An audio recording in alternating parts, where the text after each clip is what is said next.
If this story touches you in any way, please leave a like, subscribe to the channel, and activate the bell. It really helps bring impactful stories like this to more people. Carlos Hernandez woke up that day, as he had for years, at 5:30 in the morning, with the sky still shrouded in the deep blue of dawn. The smell of freshly brewed coffee was already invading the small kitchen of his downtown apartment, where everything had its exact place. Cutlery aligned in the drawer, the uniform, perfectly pressed and hanging like military precision in the laundry room, and next to the door, the old identification tag of Max, hanging as a silent reminder of the partnership that had lasted more than 7 years. Carlos was a methodical man, his face marked by firm expressions, but with an ever-alert gaze, laden with a weariness known only to good police officers. At that point in life, at 42, he was no longer the impulsive young man who had joined the academy with a thirst for justice. Yet he still believed, with an almost stubborn faith, that doing the right thing was worthwhile, at least until that day. It was an ordinary Tuesday, apparently. Carlos was getting ready for another patrol with Max. The German shepherd who was more than a police dog, he was an extension of his own instinct. Together, they had acted in missions that most colleagues preferred to forget.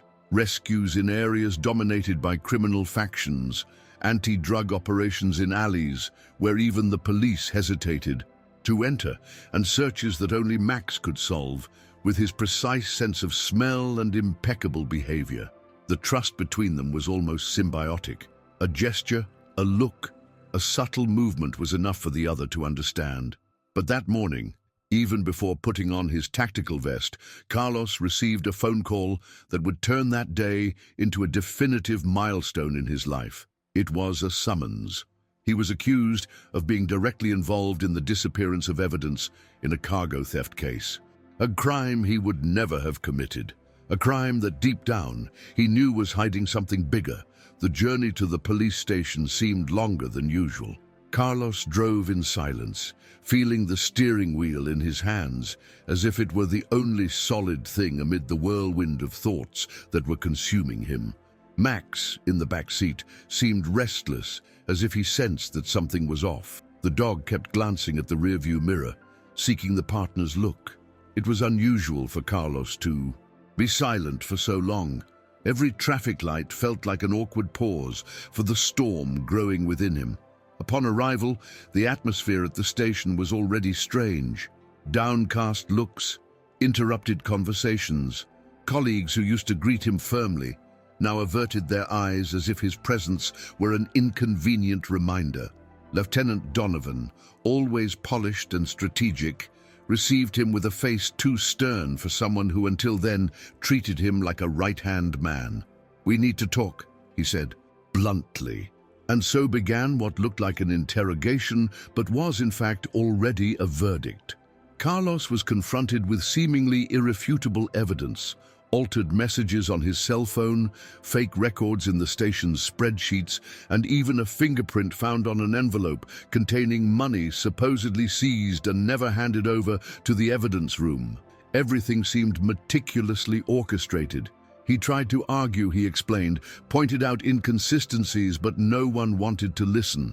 Even Isabella, his partner on duty and one of the few people he trusted, had teary eyes, unable to say anything in the face of the accusations. Within a few hours, the case took on unimaginable proportions.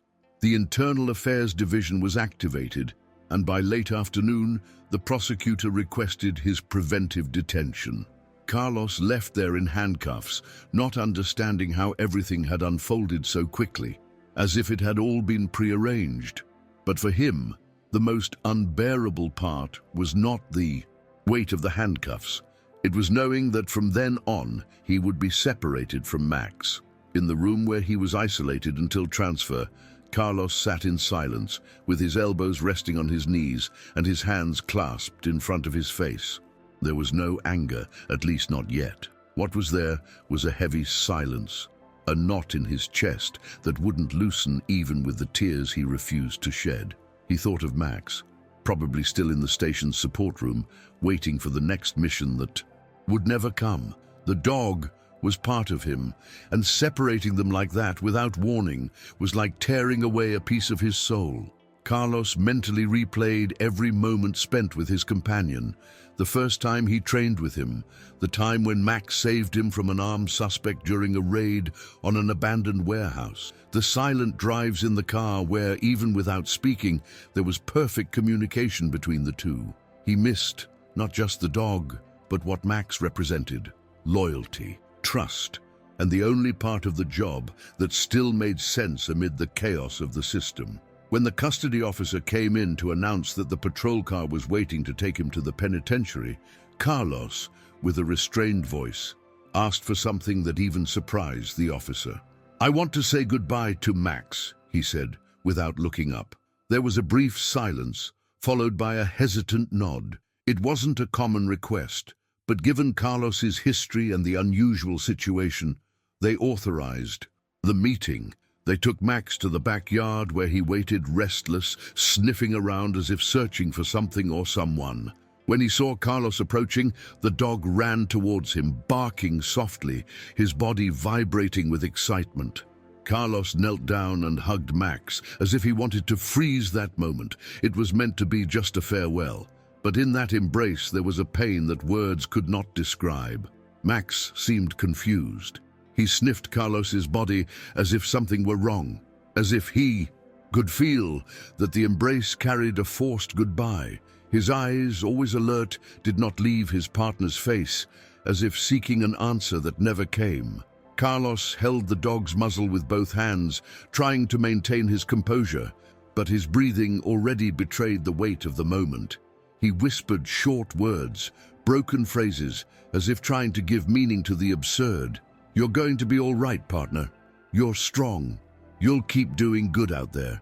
Max responded with small whimpers, resting his muzzle on Carlos's chest in a gesture of affection that overflowed with humanity. Then, suddenly, something unusual happened. The dog began to sniff insistently at the inner part of Carlos's coat, pawing and nudging with his muzzle, restless as if he had found something hidden there. Carlos, still not understanding, opened the side pocket where Max was focusing his attention, and then he felt a small, unknown object. It was a voice recorder, one of those portable and discreet devices used in internal meetings. Carlos looked at it in bewilderment, trying to remember if it was his, if he had left it in the coat without noticing. But when he pressed the play button, the surprise was absolute. The recording began with muffled noises, distant voices, until the sound became clearer. It was a conversation, a deep, unmistakable voice, Lieutenant Donovan's, discussing adjusting the evidence and ensuring that Carlos is removed without raising too many suspicions. Carlos froze, the recorder still playing in his hand, as if the air around him had disappeared. Max sat beside him, watching. This wasn't just a recording, it was the key that could reverse everything. An unexpected fragment of truth, found not by chance, but through the sensitivity of a dog who seemed to know more than any human there. Carlos looked up at the custody officer, now as surprised as he was. And in that moment, for the first time since it all began, Carlos felt something he had lost in the last 24 hours: hope. The recording was immediately handed over to Carlos's defense attorney, who acted with uncommon agility, knowing that that small device could turn the tables. In less than 2 hours, the defense filed a request to review the preventive detention based on the new evidence, asking for an emergency hearing. The judge, surprised by the force of the content, authorized the immediate reopening of the case. Carlos was still taken to the penitentiary, temporarily, as legal procedures had to follow their course, but for the first time there was real movement in his favor.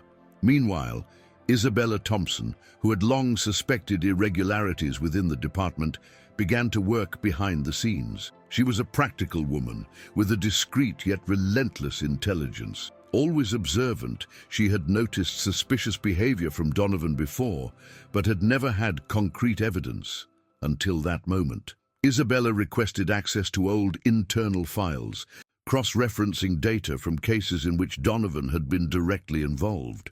She discovered inconsistencies in seizure records, disappearance of documents, and even suspicious links with outsourced security companies.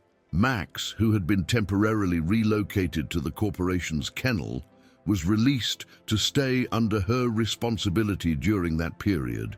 The dog, even out of his usual environment, seemed to understand the gravity of what was happening. Isabella noticed that he reacted strangely to the smell of some objects connected to Donovan, as if he had memorized something that escaped the human eye. Driven by the animal's intuition and by her friendship with Carlos, she decided to dig deeper. She located old reports stored on forgotten servers, physical documents in depots long ignored by time, and photographs that, until then, seemed worthless. Gradually, the puzzle began to form.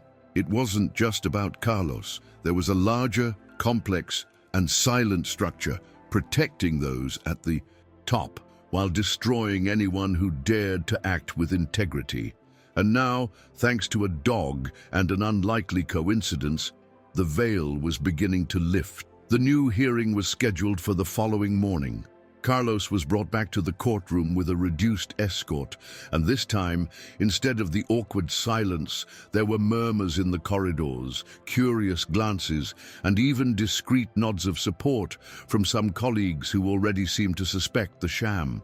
The judge, serious, listened intently to the playback of the recording, when Donovan's voice echoed in the room, directly suggesting the tampering of evidence to incriminate Carlos. A heavy atmosphere took over the space.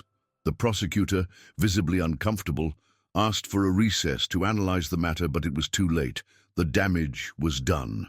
The press, which had already been alerted by Isabella, gathered outside the courthouse. Reporters sought any clue, any loose phrase that could confirm the rumors circulating behind the scenes. The name Carlos Hernandez began to be cleared in the eyes of public opinion, even before the formal decision of the justice system. During the break, Isabella took the opportunity to hand over to Carlos's lawyer the new documents she had found, records of operations under Donovan's command with incompatible amounts, suspicious financial transfers, and photographs showing him in discreet meetings with businessmen under investigation for money laundering. The defense attached the material to the case with urgency. When the session resumed, the judge analyzed everything with caution, but the tone had already changed. Carlos was allowed to respond freely while the investigation against Donovan advanced. Leaving the courtroom without handcuffs for the first time in days, he felt the air lighter. But it wasn't relief, it was responsibility. He knew that what was beginning was not the end of his struggle, but the start of something much bigger. And when he saw Isabella waiting outside, with Max by her side, his heart ached again, not from pain, but from the certainty that there was still justice to be done. Carlos did not return home that day. He preferred to spend the night at the apartment of an old friend from the academy, in a discreet neighborhood of the city, away from prying eyes and the growing pressure of the media. Max slept next to the bed, just like in the old days.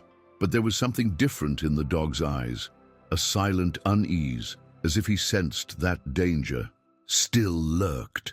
And he was right. While Carlos tried to reorganize his thoughts, Isabella called in the middle of the night. She had received an anonymous message with a direct alert. "You are meddling where you shouldn't." Along with it came a photo taken from a distance, Carlos with Max and Isabella leaving the courthouse. That wasn't just a warning, it was a threat. The web involving Donovan seemed to extend far beyond the police department. And now, with the trio exposing the first loose threads, someone on the other side was beginning to pull hard. In the days that followed, Carlos and Isabella decided to act with caution, but without backing down. They kept in touch with an independent journalist, Clara Martins, known for investigating cases that major media outlets avoided touching. Clara was incisive, fearless, and saw in that story not just a scandal, but a real chance to shake up rotten structures that had resisted for decades. Together, they began organizing all the gathered material, recordings, documents, photos, testimonies, Carlos was reluctant to fully trust someone from the outside, but Isabella insisted, "If we don't take this public, they'll silence us before justice can do anything." Max followed everything, alert, as if each conversation were part of a silent operation. There were nights when the dog barked at the slightest noise, roamed around the house, stopped in front of the door as if sensing movement. And Carlos, even without proper sleep, knew the worst was yet to come. The first attempt at direct intimidation came on an apparently ordinary morning. Carlos had left early to meet Clara at a discreet cafe downtown, while Isabella stayed at the apartment organizing the digitized documents. On the way back, he noticed that a black car with tinted windows was following him at a few meters' distance. He tried to act nonchalant, changed his route, drove around different blocks, but the vehicle continued behind him. There were no sirens, no approaches, just a silent and constant presence. When he parked in the garage of the borrowed building, the car slowly passed by on the street and disappeared. That night, while going down to take out the trash, he found an envelope on the lobby floor. Inside, there was a photo of Max with a handwritten note. "Not all dogs survive a war." Carlos felt his stomach turn. This was no longer a backstage game. It was a declaration of war, and they had clearly been marked as targets. Isabella tried to remain calm, but even she was showing signs of tension. Max, for his part, seemed even more vigilant, as if he knew something was about to happen. And it did. 2 days later, while returning from a meeting with Clara, Carlos's car was surrounded by 2 motorcycles speeding. One of the men pulled out a gun and fired at the hood, forcing him to swerve into a side street and crash into a concrete dumpster. The impact was strong, but no one was seriously injured, except Max. One of the shots went through the rear window and hit the dog on the side of his body. Carlos screamed his name with a desperation that words couldn't contain. Blood dripped onto the seat, and Max panted with difficulty, trying to stay conscious. That, more than anything else, broke Carlos inside. It wasn't just a bullet. It was a direct attack on what he loved most, on the symbol of everything that still made sense in his life. Carlos couldn't exactly remember how he managed to drive to the nearest veterinary clinic. His hands trembled, his heart seemed to beat in his throat, and everything around was a blur of honking, traffic lights, and voices he barely registered. Max whimpered softly, but his eyes still searched for his partner's face, as if trying to say he was holding on. Upon arrival, he got out of the car with the dog in his arms, screaming for help, like someone carrying a child. The staff acted quickly. They took Max straight to the surgical center, while Carlos stayed outside, his hands covered in blood and his eyes fixed on the closing door. Isabella arrived a few minutes later, alerted by Clara, and found Carlos sitting on the floor of the reception area, silently, with his shoulders slumped like never before. It wasn't just fear. It was a cutting emptiness, as if something inside him had irreversibly broken. The following hours were torment. The veterinarian came in twice to give brief, technical, impersonal updates: severe perforation, significant blood loss, but a chance of recovery if no complications arose. Carlos listened to everything, but couldn't absorb any of it. He kept repeating to himself that Max was strong, that he would resist, that they still had much to do together. Meanwhile, news of the attack began circulating in local newspapers, propelled by Clara, who used the incident as proof that something much larger was being covered up. Social media exploded with messages of support, and the story began taking on another proportion. Now, the entire city knew Carlos, Max, and Isabella, not as victims, but as the faces of a fight against corruption. Even so, for Carlos, none of that mattered at that moment. All he wanted was to see Max back on his feet again. Max spent the first 48 hours in critical condition. The bullet had pierced a deep muscle near the lung, and the surgery was delicate, requiring drainage and internal sutures. Carlos remained by the recovery room the entire time, refusing to leave even when the doctors asked him to. Rest. He slept on an uncomfortable chair, with his head leaning against the wall and his eyes fixed on the monitor showing the vital signs. Every small movement from Max was a relief, every sigh a comfort. Isabella took turns with him, trying to maintain the routine of care while also advancing the denunciation process with the press and the authorities. Clara, for her part, had already published a series of detailed reports revealing the web of corruption involving Donovan, his political contacts, and the use of the police structure to cover up criminal interests. Public outcry gained momentum. Thousands of people began following the case online, sharing messages with the hashtag Justice for Carlos and Max. The case ceased to be just a denunciation and turned into a symbol. Families were moved by the story of the heroic dog, children sent drawings to the veterinary clinic, and even animal protection NGOs started mobilizing in support. At the same time, the police department was pressured to launch a wider internal investigation. Donovan's name came under question not only behind the scenes, but in newspapers and radio shows across the city. The noose was beginning to tighten. Carlos, even with his still wounded heart, knew that something was changing, but he still couldn't smile. He spent his days by Max's side, speaking to him softly, recounting old stories, as if trying to keep alive his friend's will to live. And Max, even debilitated, wagged his tail lightly whenever he heard his voice. Max's recovery, although slow, was miraculously steady. In just a few days, he was already able to lift his head, respond to stimuli, and try to move, even with pain. Carlos followed every small improvement as if it were a personal victory. He brought old toys, blankets with the scent of home, and even recorded his own voice in messages to play whenever he needed to leave the room. It was as if he were trying to give Max back everything the dog had done for him, not with words, but with his presence. There were moments when Carlos would simply rest his forehead against the animal's head and stay there, in silence, breathing together. It was a kind of conversation that didn't need words. Isabella, watching from a distance, often became emotional. She knew that the bond between them was not just professional. It was a rare friendship, one that even in silence spoke louder than any discourse. Meanwhile, the police department began to crumble from within. The Internal Affairs Division, pressured by public opinion and by the material revealed by Clara, initiated a task force to scour all the operations led by Donovan in recent years. They discovered forged contracts, missing evidence, links with shell companies, and financial transactions incompatible with an officer's salary. Other names began to emerge, some surprising, others already long suspected.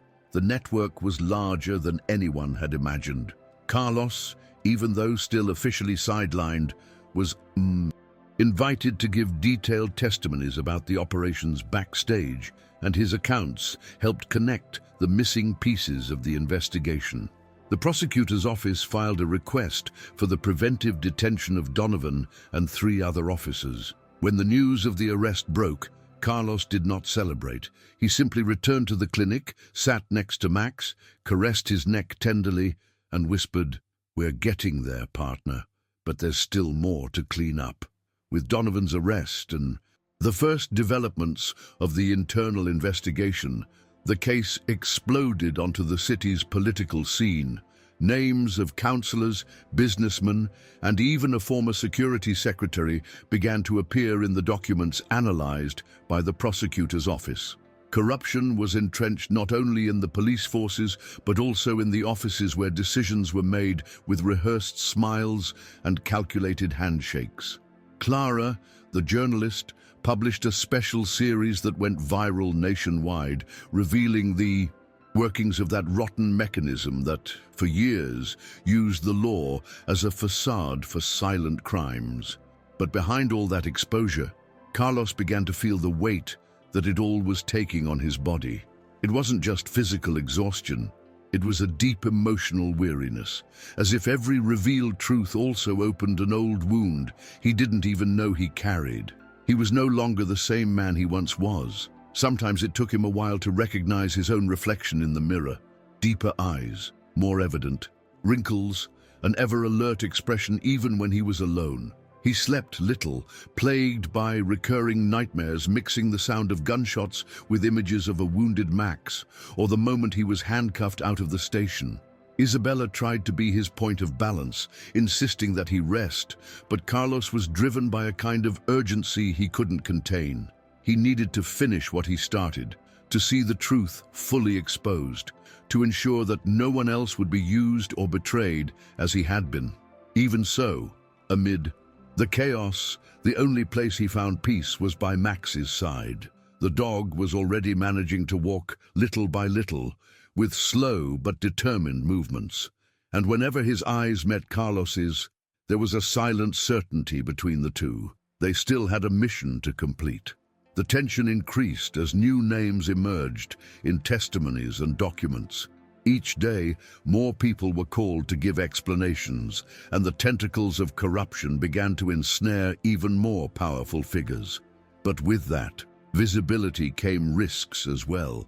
Clara's phone started receiving anonymous threatening messages, and her house was broken into during the early hours of the morning, although nothing was stolen. Carlos learned of this and felt the weight of responsibility grow. He had pulled that thread, and now other people were being dragged into the battleground. Isabella, though resolute, also began carrying a weapon, something she had previously done without. The feeling was that they were treading on a minefield. At any step, everything could explode. Still, no one considered backing down. The truth was now out, and retreating would mean allowing everything to return to its previously convenient silence. It was in this context that the decisive opportunity arose. A former agent, who for years had acted as Donovan's informant, agreed to collaborate with the prosecutor's office in exchange for protection. His testimony was the missing piece to directly link the schemes to the city's high political echelons. Carlos was called to participate in the meeting where he would reveal the details. It was a small, stuffy room with only a few people present. The man, with a trembling voice and evasive eyes, described in detail secret meetings, cash transfers, deliberate destruction of evidence, and even the involvement of a judge who had dismissed several strategic cases. Carlos listened attentively, but inside his blood boiled. It confirmed that the hole was even deeper than they had thought. It was like opening a door to a basement where crimes had been piling up for years, hidden under well-trodden rugs. And now, finally, that basement was being illuminated. The ex-agent's testimony was the final straw for the prosecutor's office to formally file criminal charges against the political nucleus involved in the scheme. But there was a problem. Many of those involved still had enough influence to delay or manipulate decisions, and there was the risk that, over time, evidence would vanish, witnesses would be silenced, and everything would be lost again in the labyrinth of bureaucracy. That's when Clara proposed something daring, a live press conference where all the documents, recordings, and testimonies would be presented publicly, transparently, and indisputably. The idea was to expose everything at once, with national reach, before any maneuver could be made to cover up those involved. Carlos hesitated for a moment. He knew that would attract even more attention, and possibly more attacks. But he looked at Max, now walking more firmly through the apartment, and understood. It was time to end it once and for all. Preparation for the press conference took 2 days. They gathered all the evidence in chronological order, organized videos, digitized documents, excerpts from recordings, and even images of the financial transactions. Isabella was put in charge of security at the venue, along with other officers who had joined the cause after the revelations. The night before the event was tense. Carlos barely slept, going over every detail, every name, every step he had taken since that day he was unjustly handcuffed. And now, ironically, It was he who would lead the exposure that could bring down a good part of the rotten structure that had nearly destroyed his life. Before leaving home, he knelt before Max, gently patted his head, and whispered, "It's today, partner. We're going to finish what we started." And Max, as if understanding, simply rested his muzzle on Carlos's chest and stayed there, silent, steady, present. The press conference took place in a modest auditorium, lent by a local university that had been moved by the cause. At first, the atmosphere was still lukewarm. Journalists adjusting cameras, reporters preparing their notes, few knowing exactly what was about to be revealed. But as the first images were projected on the big screen, silence fell over the room. Excerpts from Donovan's recordings, documents with forged signatures, manipulated spreadsheets, suspicious bank transfers. Everything was exposed, raw, direct, impossible to ignore. Clara, with her firm and precise voice, led the presentation like a surgeon of truth. Carlos took the stage only at the end, accompanied by Isabella and, to everyone's surprise, with Max by his side. When he appeared, limping slightly in his police uniform, the dog elicited a wave of emotional applause. The image of that German shepherd, a symbol of loyalty and silent resistance, made headlines in newspapers within hours. The repercussion was immediate. TV channels interrupted their programming to broadcast excerpts from the conference.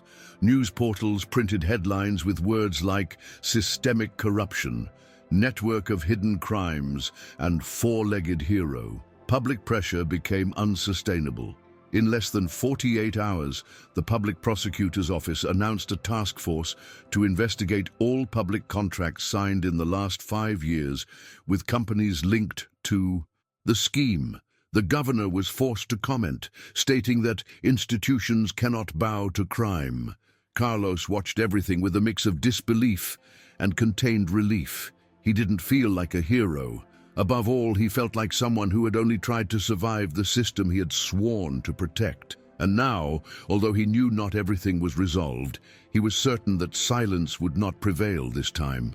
In the days following the conference, Carlos tried to distance himself a bit from the whirlwind. He refused interviews, avoided leaving his house, and turned off his cell phone for hours. For the first time in a long while, he felt the need for silence, but a silence different from the one that suffocated him at first. Now it was a silence of reconstruction. He spent hours sitting on the apartment's balcony with Max lying at his feet, watching the street activity unhurriedly, without armor. He thought a lot about the things that had been ripped away from him, but even more about what he had managed to keep, his dignity, his clear conscience, and above all, the loyalty that not even the system could destroy. Isabella visited him almost every day, bringing news of the legal developments and the investigation that was now taking on national proportions. But she respected his silences, sitting by his side without needing to say anything. It was as if, together, they had learned to value what remains when everything else falls apart. One night, while sorting through a box of old items he had kept for years, old badges, photos of past operations, field notes, Carlos found a handwritten note, dated the day he had been promoted to senior officer. It was from his former instructor, a strict but upright veteran. The phrase was simple, almost banal, but at that moment it hit him like a punch in the chest. "The uniform is just a cloth. What makes you worthy of it is what you carry inside." Carlos read it over and over. He realized that even without the uniform, even with his name temporarily tarnished, he had never stopped being what he always was, someone willing to protect, even when no one was watching. And perhaps that was what bothered the corrupt the most, the fact that some people simply can't be bought. If you've made it this far, it's because this story is touching you, so go ahead and share it with someone. Perhaps someone else also needs to hear about courage, truth, and loyalty.